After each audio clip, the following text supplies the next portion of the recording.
सभी को नमस्कार और राधे राधे सभी को। आज हमारी क्लास है 9 और आज हम पढ़ने वाले हैं जो आरबीआई की तरफ से समितियां बनी हैं, यानी कि कमेटी जो गठित हुई हैं आरबीआई की तरफ से। अब हम उनके बारे में पढ़ने वाले हैं, तो अभी हम जान लेते हैं कि कौन कौन सी बनी है। तो बिना किसी देरी के, बिना टाइम वेस्ट करे हम बढ़ते हैं आगे और समझते हैं कि चीज़ें क्या हैं और कैसे हुई हैं। सो हेडिंग डालो विमल जालान समिति। ठीक है गाइस। तो इनका गठन कब हुआ, अध्यक्ष कौन थे, इसका गठन हुआ 2013 में है। ठीक है, जब 2013 में गठन हुआ है तो कोई अध्यक्ष भी रहे होंगे इसके। तो अध्यक्ष कौन रहे हैं इसके? अध्यक्ष अध्यक्ष हमारे रहे हैं इसके विमल नाम। अब जब ये एक चीज है इसमें, जो समितियां होती है ना, तो ज़्यादातर ना इनके नाम पर ही, ठीक है, किसी के जो अध्यक्षता करता है ना, ज़्यादातर उसी के नाम पे होती हैं। जैसे कि जो आरबीआई की है तो कोई ना कोई आरबीआई का ही रहा होगा। तो आरबीआई के पूर्व गवर्नर जो थे, ठीक है, पूर्व गवर्नर जो थे उनका नाम था विमल जालान। ठीक है, विमल जालान इनकी अध्यक्षता में हुई। ठीक है, आरबीआई के पूर्व गवर्नर 2013 में हुई और महीना भी लिख लो अक्टूबर में।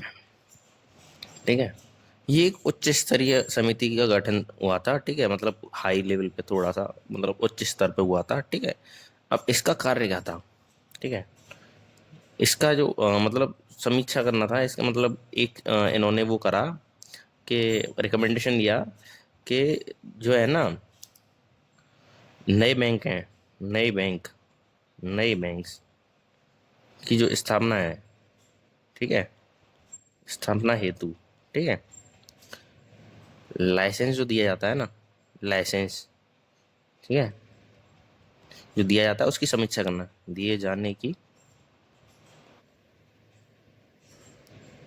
समीक्षा करना।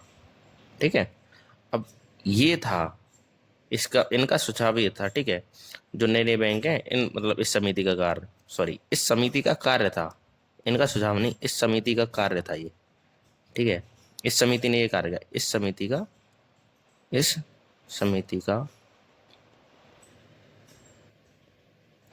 कार्य। ठीक है, इस समिति का ये कार्य था कि जो नए नए बैंक्स होंगे उनकी समीक्षा करेगा, उनके लाइसेंस की समीक्षा, यानी उनको चेक करेगा। ठीक है, वो कहते हैं ना, रिव्यू करेगा। ठीक है, कि कैसे क्या है, कैसे काम चल रहा है। फिर जो इस समिति ने रिपोर्ट प्रस्तुत करी। जब इन्होंने रिपोर्ट दी तो इनकी रिपोर्ट आई 25 फरवरी 2014। ठीक है, आरबीआई को इन्होंने अपनी रिपोर्ट दे दी। जब अपनी रिपोर्ट दे दी है तो फिर बस बात खत्म। जब समीक्षा करके अपनी रिपोर्ट देती है, अब आरबीआई का काम है जो जो एक्शन लेगी। फालतू चीज़ हम जानेंगे नहीं, जितना हमारे काम का वही जानेंगे। अब जब इतना हो गया तो फिर अगली की तरफ चलते हैं। अगली जो थी वो थी उर्जित पटेल समिति। ये काम की मानी जाती है। ठीक है, ठीक, उर्जित पटेल समिति ये काम की समिति मानी जाती है। अब कैसे, मतलब ज़्यादातर अगर वो पूछेगा तो शायद यहाँ से पूछ ले। ठीक है, तो सिंपल है कि जो इसमें क्या था, जो आरबीआई है ना, आरबीआई की मॉनेटरी पॉलिसी है। ठीक है, आरबीआई की मॉनेटरी जो पॉलिसी है ना, मॉनेटरी पॉलिसी को, ठीक है, पॉलिसी के स्ट्रक्चर को, मॉनेटरी पॉलिसी के स्ट्रक्चर को विश्लेषण और सशक्त बनाने के लिए, ठीक है, इनकी अध्यक्षता में इस पे काम किया गया। ठीक है, अब इस सशक्त मतलब मजबूत बनाने के लिए, ठीक है, और थोड़ा सा गहराई से काम करने के लिए कि कैसे कैसे क्या चीज़ है। अब इस समिति ने ना, तो क्या है कि रिकमेंडेशंस दिए। ठीक है, मॉनेटरी पॉलिसी को विश्लेषण, अरे यार, विश्लेषण और सशक्त, ठीक है, सशक्त बनाने के लिए। ठीक है, ठीक है, उर्जित पटेल की अध्यक्षता में ये समिति गठित हो गई। अब इन्होंने रिकमेंडेशन दिए। अब रिकमेंडेशन क्या दिए थे? रिकमेंडेशंस, इनकी तरफ से रिकमेंडेशंस क्या थी? देखो वो देख लेते हैं। रिकमेंडेशन इनकी थी एक, जो उपभोक्ता मूल्य सूचकांक होता है ना, तो है ना, जो मुद्रा धारित जो मौद्रिक नीति है, सीपीआई, मतलब सीपीआई होते हैं कंज्यूमर प्राइस इंडेक्स जिसको हम बोलते हैं, ठीक है। तो इस पे क्या है कि इसमें ना, इस पे आधारित मौद्रिक नीति में केंद्र रखा जाना चाहिए, ठीक है। मौद्रिक नीति के केंद्र में रखा जाना चाहिए। नीतिगत दरें आरबीआई और बाहरी सदस्यों वाली समिति तय करे। अब जैसे कि देखो, एक चीज है जैसे सीपीआई है, ठीक है, सीपीआई पर आधारित, ठीक है, सीपीआई पर आधारित मौद्रिक नीति यानी मॉनेटरी पॉलिसी, ठीक है, मौद्रिक नीति, ठीक है, के केंद्र में रखा जाना चाहिए, ठीक है, मतलब इम्पोर्टेंट समझना चाहिए, ठीक है, रखा जाना चाहिए, ठीक है। नीतिगत दरें, ठीक है, नीतिगत दरें आरबीआई और, अरे, बाहरी सदस्य, जो सदस्य हैं आरबीआई के, ठीक है। आरबीआई के कैसे काम करती है, 20 सदस्य होते हैं ना, ये बताया था ना आपको कि कौन कौन होता है, ठीक है।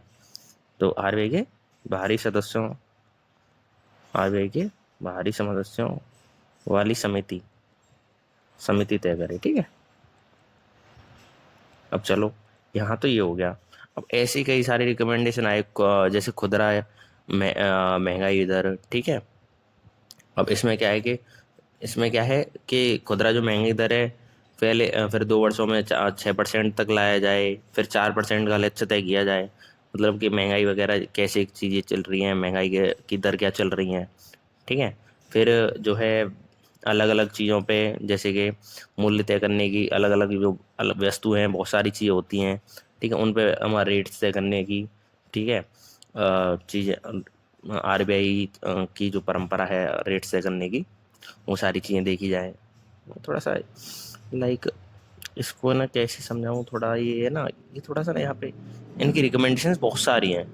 तो इसमें क्या है कि थोड़ा सा ना, मैं शॉर्ट में ही करा देता हूँ, ज़्यादा डीप जाने की ज़रूरत नहीं है। मैं ऊपर से ही कराता हूँ थोड़ा, है ना। इस पे ये था, जैसे जो कृषि पे जो ब्याज लेते हैं लोग, ठीक है, लोन लेते हैं कृषि पे, मतलब खेतों वगैरह पे लोन ले लेते हैं, तो उसमें क्या है कि जो ब्याज सब्सिडी है ना, वो समाप्त कर दी जाए। यही रिकमेंडेशन था इनका। और जो राजकोषीय घाटा है उसे 2016-17 तक, है ना, जीडीपी के 3% तक लाया जाए, ठीक है। ये ऐसे इनके रिकमेंडेशन थे। इस रिकमेंडेशन को लिख लो, कृषि, ठीक है, पर कृषि ऋण पर, कृषि ऋण पर ब्याज सब्सिडी। ब्याज सब्सिडी मतलब ब्याज में सब्सिडी दे देती ना सरकार, कि आधी ब्याज हम दे देंगे ऐसे करके, ठीक है, जैसे यूरिया पे मिलती है, सब्सिडी समाप्त की जाए। तथा राजकोषीय घाटा, राजकोषीय घाटे को 2016-17 तक, ठीक है, जीडीपी जितनी थी हमारी उस टाइम पे, जीडीपी के 3% तक लाया जाए। पहले मतलब घाटा जाता था, ठीक है, तो कम लाया जाए, मतलब मान लो पहले 7% हो तो उससे 3% लाया जाए, माइनस किया जाए, ऐसे करके। अब समझ गए तुम, ठीक है, यहाँ पे लाया जाए, ठीक है। अब लाया जाए, ये रिकमेंड, बहुत सारे रिकमेंडेशन थे, मैंने वो तुम्हें बहुत छोटी थोड़ा सा ही करा दिया है, ठीक है। अब अगली समिति पे चलते हैं कि अगली समिति क्या कहती है। अगली समिति है नचिकेत। ये और है थोड़ी सी, बस जो इम्पोर्टेंट है वही करेंगे अपन, ठीक है। नचिकेत मोड़ समिति, ठीक है। अब ये समिति आ गई, ठीक है। अब इसे क्या है कि इसका गठन हुआ 2013 में, ठीक है। जब 2013 में गठन गठन कब हुआ, 2013 में। रिपोर्ट कब आ रही है अपनी, रिपोर्ट आ रही है 2013 में, हो गया सितंबर में हुआ, ठीक है। और 2014 की जनवरी में इन्होंने रिपोर्ट दे दी अपनी, दे दी। अब अध्यक्षता कौन कर रहा है, नचिकेत मूर, ये तो आपको पता ही है। अब इनकी सिफारिशें क्या क्या थी, रिकमेंडेशंस, सिफारिशें क्या क्या थी, ठीक है। अब इनकी सिफारिशें ये थी, पहली ये इंपॉर्टेंट है इसलिए मैं लिखा रहा हूँ, 1 जनवरी, ठीक है, अरे यार, 1 जनवरी 2016 तक, सभी वयस्क, वयस्क का मतलब होता है मैच्योर, मैच्योर हमारे इंडिया में मैच्योर, मैच्योरिटी एज कौन सी है? 18, ठीक है। वयस्क नागरिकों का बैंक में खाता हो, ठीक है, बैंक खाता होना चाहिए, ठीक है, ठीक है। और दूसरा, दूसरा पॉइंट है हमारा, ठीक है, दूसरा पॉइंट क्या है?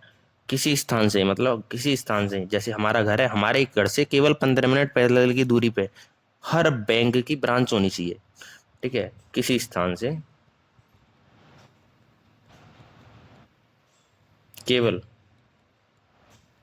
15 मिनट, वैसे अभी तक ऐसा हुआ नहीं है, मिनट की पैदल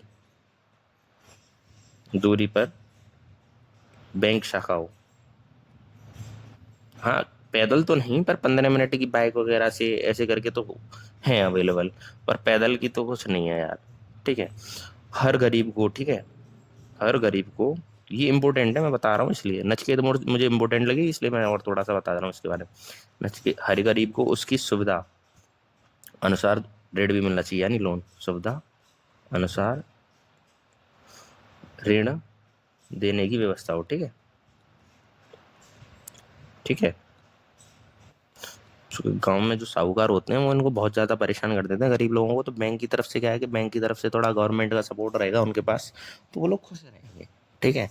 तो इसको सोच के एक मतलब ये है ना, लाइक मैं एक तरीके से कहूँगा तो गांधीवाद जैसा हो गया कि यार हाँ, मतलब गरीब के लिए होना चाहिए कुछ, गरीब के लिए कोई नहीं सोचता भाई। 2026, 26-27 का जो बजट आया, निर्मला सीतारमन, निर्मला सीतारमन, ठीक है, ये हमारे जो फाइनेंस मिनिस्टर है, नाम कितना अच्छा है, सीता जी आ रही हैं, रमण आ रही हैं, रमण, निर्मला, भाई जब इनसे ये पूछा गया कि मिडिल क्लास के लिए बजट में क्या है, मिडिल क्लास के लिए क्या है, तो मैडम देती हैं रिएक्शन, हो,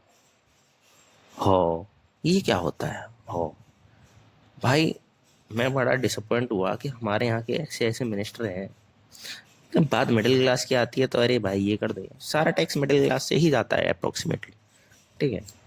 हम हर चीज़ पे टैक्स देते हैं, हम पिसते सबसे ज़्यादा मिडिल क्लास वाले ही हैं, ठीक है, सबसे ज़्यादा स्ट्रगल मिडिल क्लास में ही होता है, ठीक है। अब नेशनल इनकम के बारे में पढ़ेंगे कि राष्ट्रीय आय है क्या। राष्ट्रीय आय ये है, इसमें जो है विदेश की आय शामिल नहीं होती, विदेशों से जो पैसा कमाया जाता है वो नहीं आता, सॉरी, नेशनल आय जो होती है पूरे देश की, ठीक है, जो विदेश से पैसा आता है वो भी शामिल किया जाता है इसमें, ठीक है। अब कैसे शामिल किया जाता है वो मैं बताऊंगा। ये नेशनल इनकम जो होती है एक फ्लो है, यानी प्रवाह है पैसे का, स्टॉक नहीं है जो स्टॉक मार्केट वाला होता है। नेशनल इनकम के आंकड़े फाइनेंशियल ईयर, फाइनेंशियल ईयर क्या होती है हमारी, 1 अप्रैल 31 मार्च, 1 अप्रैल से 31 मार्च तक होती है हमारी फाइनेंशियल, इसके ऊपर डिपेंडेंट होते हैं नेशनल इनकम के सारे आंकड़े, ठीक है। अब आपको ये पता होना चाहिए। चलो, ये हो गया, ठीक है। जब ये हो गया तो अब आगे बात जानते हैं कि है क्या। नेशनल इनकम मैंने बता दिया, अब इसके पॉइंट लिख लो एक दो, ठीक है। विदेश से अर्जित यानी लाया, मिला हुआ, अर्जित यानी कमाया हुआ, ठीक है, अर्जित आय भी शामिल है, भी शामिल होती है, ठीक है भैया, ये समझ आ गया। दूसरा पॉइंट लिख लो, ये नेशनल इनकम है, फ्लो है, स्टॉक नहीं है, ये इसमें तुम कंफ्यूज हो जाओगे तो मैं नहीं बता रहा हूँ। इसके आंकड़े जो होते हैं वो किस पे डिपेंडेंट होते हैं मैं वो बता देता हूँ। इसके आंकड़े जो है नेशनल इनकम के जो आंकड़े हैं, नेशनल इनकम, ठीक है, के आंकड़े यानी रिपोर्ट्स, ठीक है, जो आती है इंडेक्स जो आता है, ठीक है, आंकड़े फाइनेंशियल ईयर, FY जिसे बोलते हैं फाइनेंशियल ईयर, 1 अप्रैल, ठीक है, से 31 मार्च जो हमारा फाइनेंशियल ईयर होता है के ऊपर, के ऊपर निर्धारित होते हैं, ठीक है, ठीक है, इसके हिसाब से आते हैं, ठीक है। अब एक चीज़ है, अब इसको नेशनल इनकम को कौन देखता है, ठीक है। अब नेशनल इनकम को पहले ना हेडिंग डाल लो यहाँ पे, हेडिंग, हेडिंग तो नहीं, ये डाल लो 2019 में सेंट्रल स्टैटिस्टिक्स ऑफिस था, सांख्यिकी विभाग जिसे बोलते हैं, CSO, ठीक है, वो था। और एक नेशनल CS 2019 में, ठीक है, मैं अभी अभी लिखना नहीं, ठीक है, मैं बता दूंगा। और NSSO, ये दोनों जो विभाग मिलके है ना, ये नेशनल, ठीक है, ये जो दोनों विभाग थे पहले, ये दोनों काम करते थे नेशनल इनकम को आकलन करने का, असेसमेंट करने का, ठीक है, कि कैसे क्या, मतलब कितनी हो रही है, कैसे क्या हो रही है। लेकिन इन दोनों को मर्ज कर दिया गया 2019 में। जब 2019 में इन्हें मर्ज कर दिया गया तो एक बनाया गया नेशनल स्टैटिस्टिक्स ऑफिस, ठीक है, NSO, ठीक है। तो जब वो बनाया गया तो इसके बाद से ये NSO हुई, सारी नेशनल इनकम जो हो रही है उसका उत्तरदायी होता है। और जो पब्लिक होती है, NSO ही पब्लिक करता है सारी रिपोर्ट्स को अब, ठीक है। उससे पहले CSO और NSSO थी, ठीक है, 2019 से पहले। अब ठीक है, 2019 में NSO, NSSO और CSO को मर्ज करके NSSO का फुल फॉर्म है नेशनल सैंपल सर्वे ऑर्गेनाइजेशन, ठीक है, मर्ज करके NSO बनाया, नेशनल स्टैटिस्टिक्स ऑफिस, ठीक है, ठीक है, का गठन किया, ठीक है। और वर्तमान में यही हमारे जो है, वर्तमान में यही आकलन जिसको बोलते हैं, असेसमेंट, यानी आंकड़े जो भी होते हैं, जैसे निकालते हैं वैसे पूरे आंकड़े निकालते हैं, आंकड़े, ठीक है, आकलन एवं प्रकाशन, उन आंकड़ों को प्रकाशन करते हैं, ठीक है, पब्लिकेशन, ठीक है, के लिए उत्तरदायी है, यही आंकड़े निकालते हैं, ठीक है। और यहाँ पे समझ आ गया, ठीक है, चलो। अब इसका एक फॉर्मूला भी होगा भैया, फॉर्मूला मैं बता देता हूँ, नेशनल इनकम फॉर्मूला, चलो बताते हैं इसका फॉर्मूला क्या है।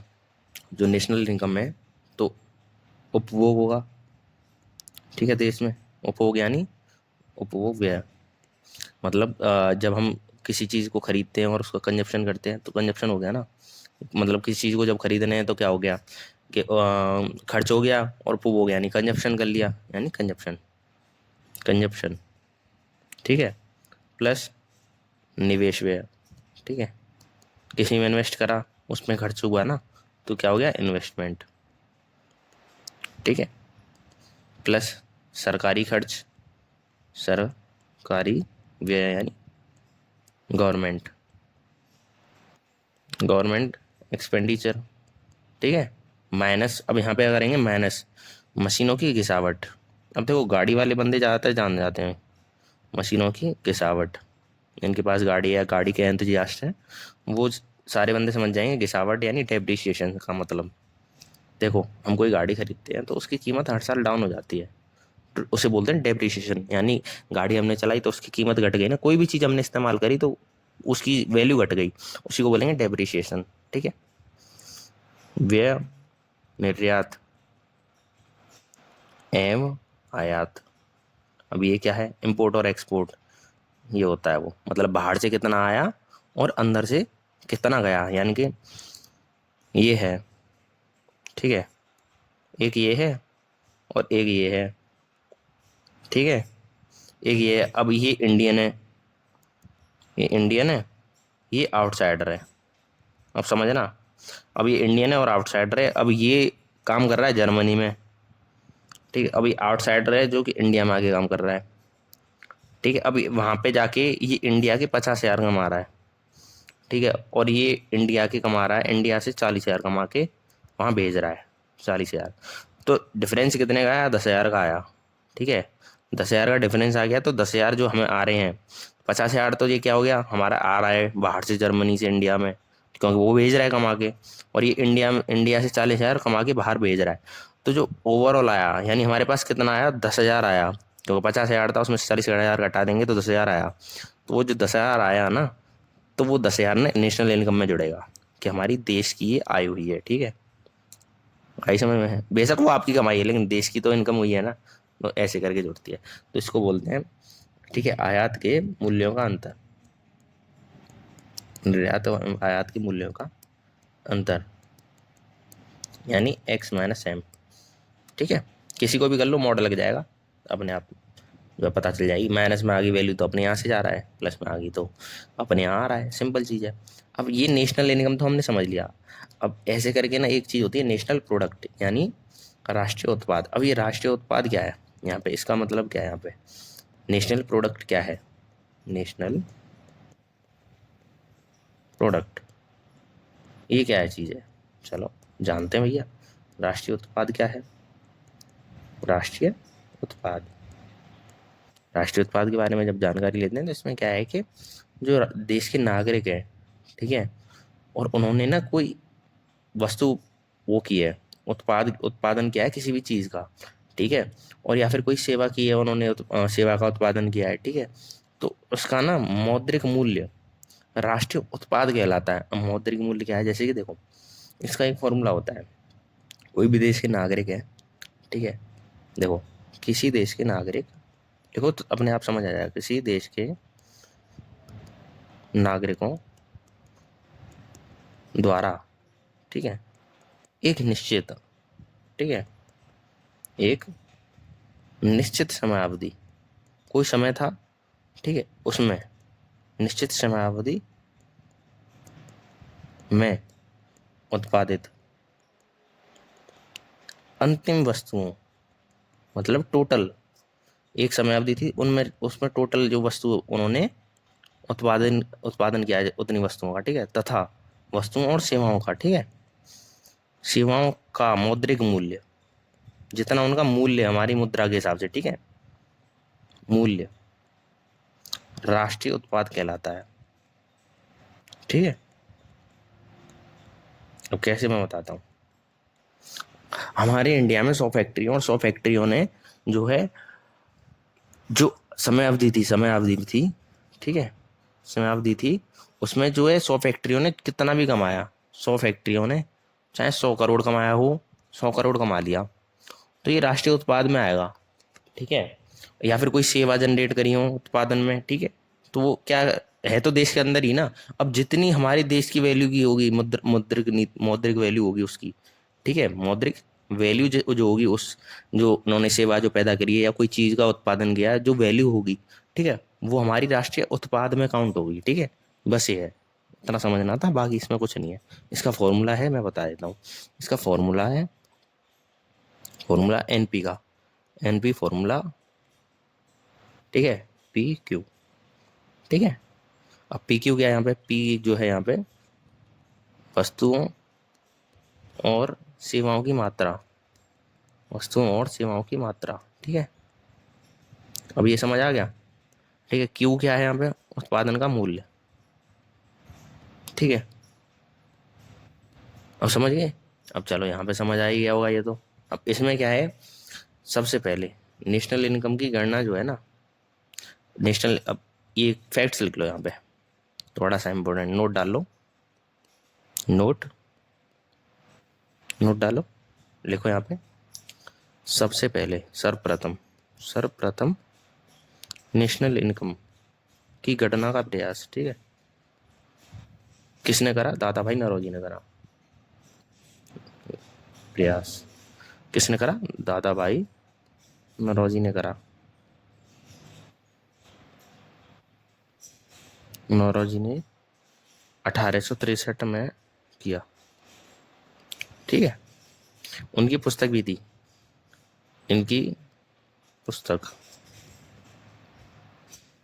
इनकी पुस्तक कौन सी है, poverty and un British rule of India, and British rule in India, poverty and un British rule in India. जब इन्होंने पता करी कि नेशनल इनकम क्या है इंडिया की, तो पता है प्रति व्यक्ति आय कितनी निकल के आई थी, सालाना प्रति व्यक्ति आय आती है हमारी, ठीक है। तो उन्होंने ना इंडिया अपनी किताब में उन्होंने, इनकी पुस्तक poverty and un British rule of India में उन्होंने, ठीक है, कितनी बताई, पीसीआई 20 रुपीज बताई थी, बस 20 रुपीज बताई थी, बस इतनी का 20 रुपए। चलो आज तो हम मानते हैं कि हमारी जो 20 रुपए की जो वैल्यू है वो डाउन हो गई है, पहले 1 रुपया भी बहुत महत्वपूर्ण होता था, लेकिन 20 रुपये सालाना के हिसाब से बहुत बहुत कम है, उस समय के हिसाब से भी देखे जाए बहुत कम है भाई। क्योंकि परिवार होता है, 4 लोग होते हैं किसी के घर में, या 3 लोग भी हैं, 2 लोग भी हैं, बहुत कम है। ठीक है, तो आप यही समझो कि रह कैसे काटा है समय भाई लोगों ने। मतलब जैन जी लोग तो बहुत लकी हैं इस हिसाब से, है ना, कि ठीक है भाई, बहुत सारा उन्हें मतलब टेक्नोलॉजी मिला है, बहुत सारी चीज़ें मिली हैं, बहुत देश आगे तरक्की पे है ना। तो अब ये क्या हुआ, अब चलो, ये ये तो यहाँ पे इन्होंने पहली बार कर दिया, चलो आगे जान लेते हैं। एक पॉइंट हो गया यहाँ पे एक पॉइंट हो गया। दूसरा पॉइंट लिखो, स्वतंत्रता के भारत में, ठीक है, जो पीसी महालनोबिस थे ना, अब जैसे योजनाएं बनी हैं, योजनाएं जो है आधारित हैं, पहली दूसरी योजनाएं, जैसे कि पहली योजना दूसरी योजना के किस पे आधारित हैं, तो ऐसे ही पीसी महालनोबिस की ना अध्यक्षता में एक राष्ट्रीय आय समिति का भी गठन किया गया था। और इस समिति की जो है ना, इस समिति की रिकमेंडेशन पर ही राष्ट्रीय आय लेखा प्रणाली की संरचना का निर्माण हुआ था, और एनएसओ की भी स्थापना की गई थी, नेशनल स्टैटिस्टिक्स ऑफिस, ठीक, ऑर्गेनाइजेशन। ठीक है, ये बात याद रखना, ठीक है। अब चलो, यहाँ तक तो हम देख लिया, अब यहाँ पे थोड़ा सा इसको लिखवा भी देता हूँ मैं, ठीक है। स्वतंत्रता के बाद, स्वतंत्रता के बाद, ठीक है, भारत सरकार ने 1949 में, ठीक है, PC Mahalanobis, PC Mahal novice, ठीक है, की अध्यक्षता में, ठीक है, अध्यक्षता में एक राष्ट्रीय आय, एक राष्ट्रीय आय, ठीक है, समिति का गठन किया। ठीक है, अब ये तो समझ आ गया, गठन तो कर दिया इन्होंने। ठीक है, जब गठन हुआ तो एक रिकमेंडेशन भी दिया होगा, इनकी रिकमेंडेशन पे, इस समिति की रिकमेंडेशन पे, समिति की रिकमेंडेशन पे, रिकमेंडेशन पे क्या क्या बना, राष्ट्रीय आय, ठीक है, लेखा यानी अकाउंटिंग प्रणाली, यानी अकाउंटिंग सिस्टम, ठीक है, की अकाउंटिंग सिस्टम की संरचना यानी स्ट्रक्चर, ठीक है, संरचना कैसे हुई है, ठीक है, संरचना का निर्माण हुआ, निर्माण हुआ, एंड एनएसओ की स्थापना भी हुई, एनएसओ की स्थापना हुई, जैसे हम अब एनएसओ बोलते, पहले सीएसओ था, ठीक है, स्थापना की गई। ठीक है, चलो, अब ये बन गया, ये हो गया, अब इन्होंने इनकी रिकमेंडेशन पे ये चीज़ हो गई। अब देखो, अब तीसरा पॉइंट पे आ जाते हैं, 1954 की घोषणा में हुई थी, ठीक है, 1954 में स्थापना की तो घोषणा हो गई, ठीक है, स्थापना हुई है, ठीक है, पर भैया पहले वो भी तो स्थापना होने के लिए भाई फिर घोषणा भी तो करवाएंगे फिर, है ना। 1954 में, ठीक है, स्थापना की घोषणा के बाद, स्थापना की घोषणा के बाद इन्होंने एनएसओ की स्थापना की बोली, ठीक है, सीएसओ, ठीक है, सीएसओ ने, ठीक है, 1 अप्रैल 1955 में सीएसओ बना था ना पहले, अब एनएसओ की स्थापना, तो एनएसओ तो अब बोलते हैं, ठीक है, एनएसओ और सीएसओ ने 1 अप्रैल 1955 में अपना काम शुरू किया, अपना कार्य शुरू किया, कार्य शुरू किया। अब चलो, शुरू कर दिया काम, ठीक है। अब इसमें क्या है कि इसमें ना जो नेशनल इनकम से संबंधित सारे जो थे काम, वो सीएसओ द्वारा की जाती थी, ठीक है। चलो, अब ये चीज़ समझ ली, ठीक है। अब सन 2000 में ना सी रंगराजन की, ठीक है, इनकी अध्यक्षता में एनएसओ एनएससी बनी, मतलब एक बनी, कमेटी बनी, ठीक है, समिति, जो कमेटी बनी, सॉरी समिति बनी, ठीक है, एक कमीशन बैठा, ठीक है, बनाया गया। फिर इनका एक उद्देश्य था कि जो भारतीय सांख्यिकी प्रणाली है, ठीक है, इनमें ना जो कमियां हैं उसको दूर करने के लिए सुझाव देना था इनको, ठीक है, इन्होंने दिए। मैंने, इसको लिखना जरूरी नहीं है क्योंकि आएगा नहीं, इसलिए मैं लिखा नहीं रहा हूँ। फिर जो है 2005 में नेशनल स्टैटिस्टिक्स कमीशन ने पूर्णकालिक आयोग में बदल गया था ये, ठीक है, मतलब पहले एक आयोग बना था एनएससी, देखो मैं तुम्हें बताऊँ, दिखाई देता हूँ, 2000 में, ठीक है, सी रंगराजन की अध्यक्षता में,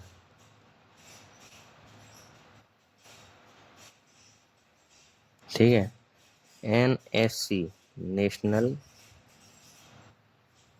स्टैटिस्टिक्स, ठीक है, कमीशन बना।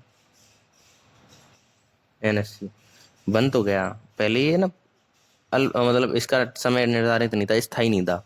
फिर ये बाद में 2005 में, ये 2005 में एनएससी को, ठीक है, पूर्णकालिक आयोग बना दिया।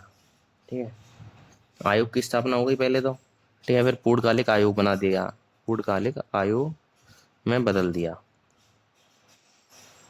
ठीक है, ठीक है, अब जब पूर्णकालिक आयोग बदल दिया और उसके बाद एंड सुरेश तेंदुलकर जो थे, सुरेश तेंदुलकर इसके पहले अध्यक्ष, तेंदुलकर इसके पहले अध्यक्ष बने, इसके पहले अध्यक्ष बने। चलो बन गए अब इनके अध्यक्ष। अब इसमें क्या है, पहली जो है मैं बता देता हूँ, फाइनेंशियल ईयर जो होता था, ठीक है, वित्तीय वर्ष जिसे बोलते हैं, वित्तीय वर्ष, वित्तीय वर्ष या राजकोषीय वर्ष भी बोलते हैं, ठीक है, वित्तीय वर्ष, इसको ही राजकोषीय बोलते हैं, राजकोषीय वर्ष भी बोलते हैं। 1 अप्रैल से 31 मार्च था, ठीक है। कृषि वर्ष, कृषि वर्ष जो था 1 जुलाई से 30 जून तक था, ठीक है। और बजट वर्ष, बजट वर्ष जो हम बोलते हैं, बजट वर्ष सेम ही है वित्तीय वर्ष की तरह, ठीक है, बजट वर्ष, इसको बीवाई बोलते हैं, बजट वर्ष 1 अप्रैल से 31 मार्च तक था, ठीक है। अब चलो, अब 3 तरीके से ना राष्ट्रीय माप जो राष्ट्रीय नेशनल इनकम है, राष्ट्रीय आय, इसको 3 तरीके से नापा जा सकता है, ठीक है। राष्ट्रीय आय को, आय को मापने के तरीके,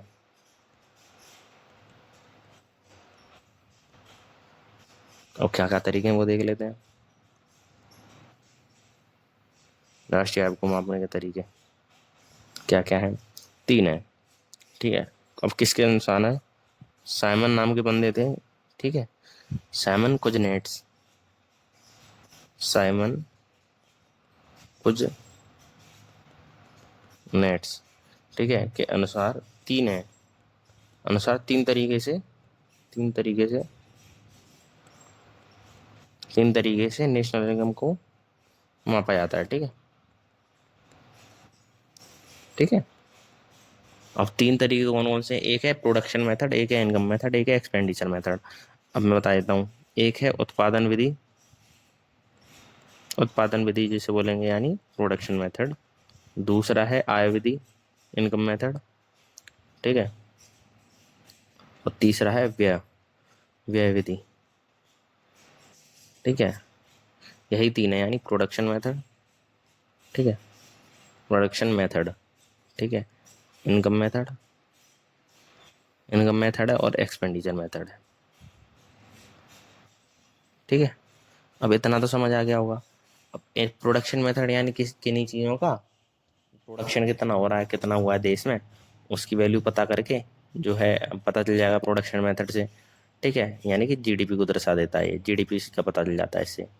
और एक है इनकम मेथड, इनकम मेथड क्या है, इनकम मेथड है कि जो लोग हैं, ठीक है, जो लोग हैं उनकी आय को देख के सभी व्यक्तियों की आय को जोड़ा जाता है, फिर उसके हिसाब से जो अनुमान लगाया जाता है कि ये इतनी आय है, हमारे नेशनल इनकम का अनुमान लगाया जाता है, फिक्स नहीं होती। फिर एक व्यय मेथड कि कितना कंजप्शन हुआ है, ठीक है। अब इंडिया में ना सबसे ज़्यादा एक चीज़ बताऊँ, इंडिया में उत्पादन विधि, ठीक है, और आय विधि के पर्याप्त आंकड़े, आंकड़ों के आधार पर नेशनल इनकम की गणना, सॉरी, नेशनल इनकम की गणना की जाती है, यानी पता करा जाता है कि नेशनल इनकम कितनी है, ठीक है, उत्पादन विधि और आय विधि पे, ठीक है। अब समझिए यहाँ पे, चलो नेशनल इनकम तो हमने यहाँ पे समझ ही ली। अब इन तीनों के बारे में थोड़ा थोड़ा मैं बता दूंगा आपको कल, अभी थोड़ा सा ना अजीब सा फील हो रहा है, ठीक है, मैं आपको कल बताऊंगा ये तीनों टॉपिक। फिर हम कल ही हम जीडीपी वगैरह, जीडीपी, एनडीपी, जीएनपी वगैरह, एनएनपी वगैरह, ये सारी चीज़ें हम क्लियर कर देंगे कल ही, ठीक है। और तब तक के लिए आराम से रहो, मस्त रहो, ठीक है, मौज लो। और तब तक के लिए टाटा बाय बाय।